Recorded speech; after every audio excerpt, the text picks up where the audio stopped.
O que dizer sobre esse plano de investimento e quais as áreas prioritárias aqui no Estado? Pois é, esse plano de investimento é importante que as pessoas que estão nos ouvindo saibam que ele rege umas seguintes linhas, né? A gente precisa de dar água com mais qualidade, mais água, mais capacidade de tratamento do esgoto, mais qualidade do esgoto também que a gente joga, né? Então a gente precisa tratar o esgoto que a gente entrega nos efluentes, né? Enquanto efluente. Por exemplo, essa ET-onça, o resíduo que a gente vai colocar no rio, esse resíduo, ele tem a qualidade melhor do que a água do rio. Olha que coisa incrível. Nós vamos tratar o esgoto e vamos entregar algo com qualidade melhor do que o rio. Isso é respeito ao meio ambiente. Você fala em água e esgoto, nós temos aí 2033 como a entrega do marco do saneamento. Como é que está o desenvolvimento da Copasa se preparando para isso? Em que ponto está a Copasa para essa entrega em 2033? Bom, Paulo, essa pergunta ela é importantíssima, né? Nós estamos fazendo de tudo, a empresa está toda mobilizada. E é importante, Paulo, isso que você perguntou, porque o marco de saneamento, ele, na minha opinião, das últimas 2 décadas, eu acho que desde o Plano Real, é um dos marcos do Brasil. É o único setor da economia obrigado a crescer por lei. E é o único fator essencial para a sociedade que tem metas objetivas por lei. Para pensar. Não tem um marco da educação que obriga a ter 100% de crianças na creche até 2000 e sei lá o quê. Não tem um marco legal que obriga a ter casa para todo mundo, a zerar o déficit habitacional até 2000 sei lá o quê. Não tem um marco da saúde, não tem um marco do analfabetismo, mas tem o marco do saneamento. Então,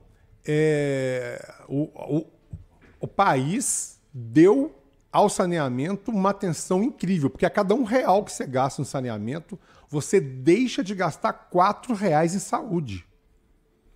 Então, todos os 10 mil empregados diretos e os 8 mil empregados indiretos da Copasa estão já com a cultura internalizada e com o compromisso em cada empregado, em cada colaborador, para entregar essa universalização até 2033. Mas os desafios são enormes. Por quê? Porque hoje o marco trouxe à baila aí empresas privadas para disputarem esse mercado. Acho que um dos grandes ganhos do marco de saneamento foi justamente gerar competição. Então nós temos aí grandes empresas disputando o mercado, algumas empresas públicas sendo privatizadas, e a Copasa, enquanto empresa pública, ela vai passar por muitas dificuldades. Imagina, Paulo, vou dar um exemplo prático. Nós temos que imagina um bairro novo, numa pequena cidade, e esse bairro novo, a gente precisa levar o tratamento de esgoto para esse bairro. E aí a Copasa faz um processo licitatório para contratar a empresa que vai levar o esgoto para esse bairro novo. A gente faz a licitação e o primeiro colocado ganha, né? Antes de assinar, o segundo colocado, que perdeu, entra na justiça, embarga a licitação, e aí é o tempo da justiça. E as discussões começam a ter ali com seus bons advogados, cumprindo seus papéis, começam a ter até mesmo coisas protelatórias. A discussão cai no nível protelatório, está lá na justiça, a discussão ferve, amorna e fica ali, às vezes até anos. E aquele bairro, do início da conversa, que está ali esperando o esgoto, vai continuar esperando o esgoto. Porque a Copasa não pode ir lá, porque tem um processo de licitação esperando um desfecho desfecho judicial.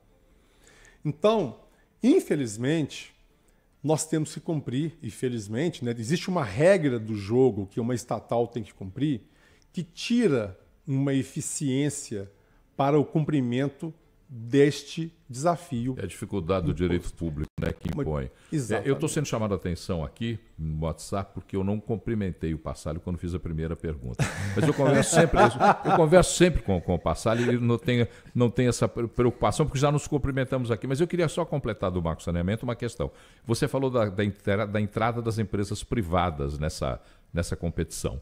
A Copasa pode estabelecer parcerias privadas para compensar essa dificuldade do direito público? Pode sim. Inclusive, nós temos hoje no Vale do Jequitinhonha, existe um bloco reconhecido, né, na época ainda do governo Bolsonaro, houve o reconhecimento do bloco do Jequitinhonha, um bloco com 92 municípios, em que um projeto estruturante, né, do nosso governador Romeu Zema e vice-governador professor Matheus, em que nós temos uma PPP, né, houve um processo feito pelo IFC, um banco, né, um organismo financeiro do Banco Mundial, um braço, né, do Banco Mundial, em que houve a modelagem para uma PPP em que a Copasa continuaria ali a ser a responsável pelo serviço, né?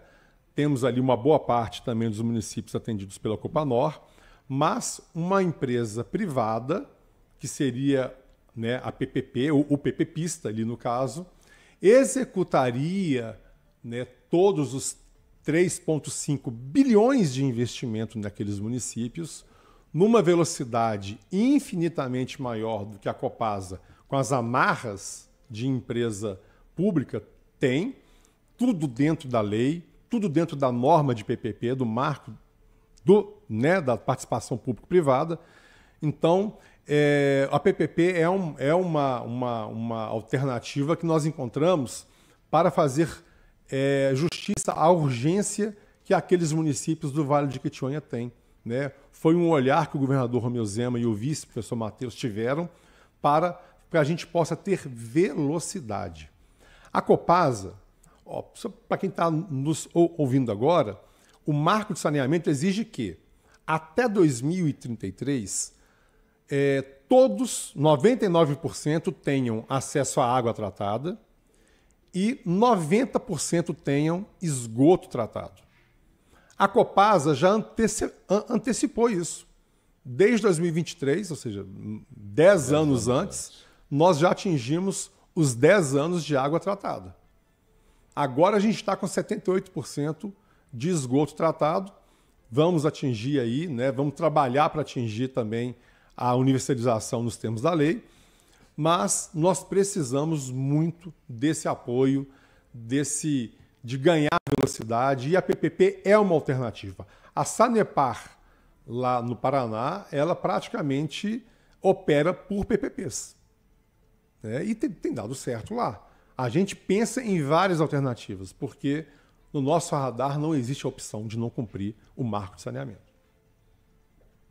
Bom, Passalio, quando a gente fala desses projetos, grandes obras aqui no estado, e também na vida do consumidor final, que está ali em casa, que está dentro das empresas, que está movimentando a economia de Minas Gerais e precisa dessa água no dia a dia. Como que todo esse plano de investimentos pode resultar em uma melhoria nesse atendimento à população? Não só no fornecimento de uma água com qualidade melhor, um esgoto melhor, mas também aquelas questões envolvendo até mesmo perdas antes de chegar ali à rede do próprio consumidor, o atendimento àquelas chamadas de emergência para algum problema que teve ali na rede e acabou trazendo, por exemplo, algum vazamento que precisa ser tratado emergencialmente para retomar esse serviço ao cidadão e, ao mesmo tempo, claro, reduzir prejuízos aí por essa água que acaba sendo perdida. Como que está esse processo? O investimento em busca de qualidade, melhora na qualidade do serviço. Excelente pergunta. Pouca gente sabe, né? E o ouvinte que está agora acompanhando a gente, a Copasa possui 65 mil quilômetros de cano. Vou falar cano que fica mais simples para a pessoa entender. 65 mil quilômetros de cano debaixo da terra. A Copasa é o amigo invisível, que quem está nos ouvindo não enxerga. A CEMIG tem poste, tem fiação passando. Todo mundo olha para cima e vê a CEMIG ali presente. A Copasa não, está debaixo da terra. Então são 65 mil quilômetros. Dá para dar uma volta e meia no planeta Terra. A extensão dos canos da Copasa. Uma volta e meia ao lado da Terra. Em torno da Terra. Então, é natural que esses canos, são 60 anos de empresa, que esses canos precisem de manutenção. Na região metropolitana, estima-se que 37% dessa água esteja em perda. Seja em pequenos vazamentos, ao longo da extensão desses canos, seja de ligações irregulares. Né? Então, assim, vamos supor, a gente manda X metros cúbicos de água para um bairro. Só que são pagos X metros cúbicos de água, as contas que são pagas.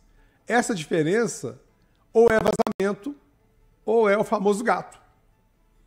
Né? Então, as pessoas que pagam a conta pagam por aqueles que fazem ligação irregular. A gente está fazendo um trabalho muito efetivo agora, né, de busca dessas perdas. Sejam as perdas na ligação, sejam também na busca por essas ligações irregulares. Porque isso, no final do dia, é sustentabilidade ambiental, né, e é também respeito àqueles que estão regulares. E a gente acredita que essa é uma política correta e justa. Estão batendo a porta da estiagem. E a estiagem sempre é uma preocupação, porque as pessoas ficam preocupadas com a baixa de reservatórios. Como é que está a situação hoje? Como é que a Copasa se prepara para esse período de estiagem? Importante pergunta, Paulo. Hoje os nossos reservatórios estão consistentes. A gente mantém uma vigilância assim, extremamente contínua. Lá, a gente tem uma área lá que se chama NIL, parece uma sala da NASA, Paulo, assim, uma tela gigante, uma parede cheia de televisão, de tela, com reservatórios, monitoramento online, em que a gente acompanha minuto a minuto, né, o nível de todos os reservatórios que podem haver criticidade no atendimento, não só de BH, mas das diversas regiões de Minas Gerais. Então, existe toda a tecnologia e toda a atenção da Copasa para esse acompanhamento. Né? Então, assim, é um trabalho 24 horas por dia. É turnos que vão de 24 horas, todo o acompanhamento, mas só que a gente não fica só no monitoramento. Nós estamos fazendo obras de segurança hídrica, principalmente na região metropolitana de Belo Horizonte, que vão garantir para o futuro que esse problema praticamente seja eliminado. Né? Nós vamos fazer processos em que será possível manejar Rio Manso, Rio das Velhas, para que um possa salvar o outro em caso de necessidade, né, de passar a vazão da água de um para o outro. Então, assim, eu posso dizer que hoje nós estamos muito longe desse risco. É claro que contra a mãe natureza pouco se pode fazer se ela realmente quiser, né? Mas em condições normais de temperatura e pressão, o Belo Horizontino pode ficar tranquilo que não há nesse horizonte nosso próximo aí, médio prazo, nenhum risco de desabastecimento, podem ficar tranquilo, em que pese a gente sempre fala, né? O uso racional da água é sempre o melhor caminho para a gente poder ter, né, sustentabilidade ambiental. Passalio, você falou sobre várias telas abertas ali em tempo real, fazendo esse monitoramento de todo esse sistema de abastecimento, e quero te perguntar sobre investimento em tecnologia. Diferentes setores do próprio governo do estado, da economia mineira e brasileira como um todo, investindo fortemente a inteligência artificial até para melhorar esse vai e vem do trâmite de uma empresa como o tamanho da Copasa, por exemplo. Como que está essas tratativas, como estão essas tratativas dentro da Copasa envolvendo o uso da tecnologia? Vocês já têm esse histórico, né, desse tipo de investimento, mas tem algo forte nesse processo todo que seria legal a gente destacar aqui? Bom, eu vim, né, antes de estar aqui, eu estava lá no governo como secretário, eu fazia parte da área que tratava da área de... cuidava também de tecnologia. Então, para mim, é um assunto muito caro. Eu fiz questão de trazer para que a gente possa buscar isso na empresa e valorizar a tecnologia, valorizar a inovação, valorizar a mudança de processo. Né? Então, eu estou buscando desburocratizar a empresa, e para desburocratizar a empresa, a gente precisa de tecnologia. Né? Estou implantando ali processos para poder que o usuário final, que é aquele que precisa da empresa, possa ter uma interface com a empresa extremamente mais facilitada, que os controles possam ser mais simples. Para você ter uma ideia lá, aqueles investidores em loteamento, tem uma parte lá que o checklist tinha 176 itens. Era para não ser cumprido, né? Era um desafio. Era para não ser feito. 176 itens. Hoje ele tem 32 itens. 32. A visita que era... o funcionário da Copasa tinha que ir lá fazer, hoje ela é feita por videochamada. Então, assim, o prazo caiu dos quase 300 dias para praticamente 100 dias. Um processo que demorava. Então, a casa vai internalizando a tecnologia.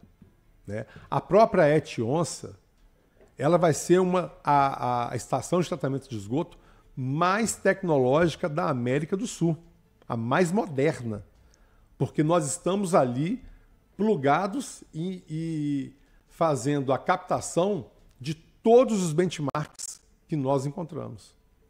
Então, assim, eu trouxe da Secretaria de Desenvolvimento Econômico tudo que eu pude trazer daquilo que eu aprendi lá, daquilo que eu levei para lá, na área de tecnologia, ciência, né? E eu acho que a gente vai conseguir fazer uma Copasa muito mais ágil. Muito mais ágil. Agora, o analista da Copasa, ele vai ter prazo para responder os processos. Vai ter prazo. Então, caiu na mão dele, ele tem prazo para responder, checklist mais rápido, checklist único, analisou uma vez só, o item que ele não analisou, ele tem que explicar por que ele não analisou. Então, assim, quem está nos assistindo agora sabe o que é isso. Você preenche o checklist, entrega, aí fala, não, tem mais um item aqui. Pô, mas por que você não falou esse item anteriormente? Mas agora eu quero que olhe. Não, isso acabou. Análise única de checklist. Então, esse espírito do governo, né, de desburocratizar, de facilitar, de respeitar o tempo. Gente, o tempo é o ativo mais caro do mundo. Né? Então, a gente tem que respeitar o tempo das pessoas. E a gente quer melhorar o app da Copasa, melhorar o respeito ao atendimento, às reclamações. Eu fui a uma loja de atendimento, uma agência de atendimento da Copasa, fingi que era o cidadão, né? Ali buscando Quer dizer que atendimento. agora também é cliente oculto, além de presidente. Paguei de cliente oculto, Tá. Fui lá numa agência modelo da Copasa, e foi muito boa a experiência. E eu acho que é isso aí. A gente tem que ser, na linha, né, do nosso governador Romeu Zema, professor Matheus, chão de fábrica. Tem que ir lá sentir a experiência como ela é. Tem tempo para mais uma? Rapidinho. Rapidinho, então. Porque vamos falar de flores, então. A revista norte-americana Time tem um ranking com as 500 empresas, um ranking global com 500 empresas que apresentem melhores ganhos financeiros e cuidados com o meio ambiente. A Copasa aparece na posição de 118 nesse ranking da revista norte-americana Time. São 500 empresas. No mundo. No mundo. são 46 empresas brasileiras. Mas o que chama atenção nesse dado é que é a primeira empresa de saneamento que aparece nesse ranking entre as 500 empresas. Eu podia comemorar isso com você, mas eu vou devolver a pergunta com outro ponto de vista. Dizem que todo prêmio que a gente recebe aumenta a responsabilidade. Como é que a Copasa está vendo essa situação? Pois é. Paulo, a pauta de saneamento é uma pauta ESG pronta. Pronta. Porque a gente leva água com... não só água, né? A água que a gente leva, ela vem acessoriamente com saúde, com proteção de mananciais. A gente leva esgoto, né, hoje tratado 78%, onde não é tratado a gente minimamente coleta esse esgoto. Então a gente leva, como eu falei, a gente leva saúde, a gente leva todo um conceito de educação de saneamento para as pessoas, leva dignidade. Então, assim, o saneamento básico é a melhor pauta ESG que eu conheço, porque ela traz números verdes para uma transição verde. Eu me preocupo muito com uma pauta ESG com números vermelhos. Números vermelhos não geram transição verde. Já o saneamento básico, que aí eu vou falar para o outro viés do marco de saneamento. O marco de saneamento, ele traz para o setor econômico de saneamento o único setor obrigado a crescer por lei. Então, eu tenho um setor obrigado a crescer por lei, que é bom para o setor. Então, ele traz números verdes para uma transição verde. Então, o ESG, com sustentabilidade econômica, ele vai longe. Então, a gente cuida de mananciais, nascentes, a gente tem uma série de ações de meio ambiente para o esgoto. Igual eu falei, essa ET-onça, ela vai devolver para a natureza um produto melhor do que a natureza tem. Isso é uma evolução enorme e é uma deferência de respeito ao meio ambiente. E a gente fala outra coisa. Nós inauguramos recentemente a primeira estação de água de reuso. A água que a gente ia, o efluente que a gente ia entregar no esgoto, no rio, né, o esgoto que a gente ia entregar no rio, não vai ser mais entregue, vai ser utilizado numa indústria. Ou seja, reuso de água é também uma sustentabilidade ambiental. Fernando Passalio, presidente da Copasa, conversando conosco sobre esse plano de investimento que prevê aí 17 bilhões de reais em Minas até 2029. E nós traduzimos aqui nessa entrevista o que esse dinheiro representa nesse escopo estrutural da companhia e o que pode mudar na sua vida consumidor também. Passalio, muito obrigado pela presença e os estúdios aqui da 98 News, sempre abertos para você e para toda a turma da Copasa, para falar desses pontos tão importantes aqui para a gente. Sempre às ordens, só chamar que eu estou aqui para levar informação.